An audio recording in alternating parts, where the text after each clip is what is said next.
Christine Kelly, avant qu'elle ne rejoigne CNews, c'était ça.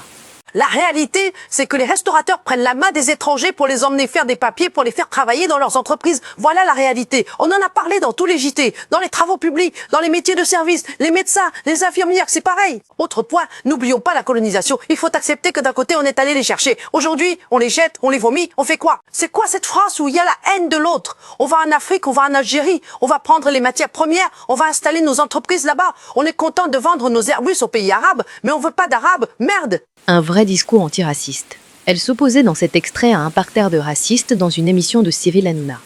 Si vous me demandez comment quelqu'un avec ce genre de discours a bien pu basculer dans les idées d'extrême droite, je ne saurais vous dire.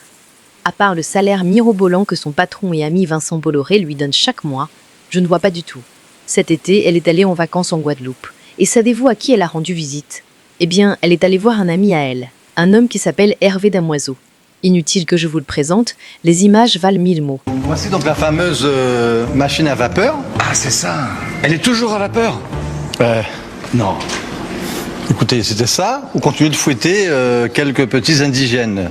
Ouais. Vu que c'est plus 3,5 et que le LKP n'en veut plus. Non, donc, heureusement, moi, vous... non, mais je non, mais plaisante. pourquoi vous plaisantez avec ça? Les premiers vendeurs d'esclaves, c'était des qui vendaient des nègres aux blancs.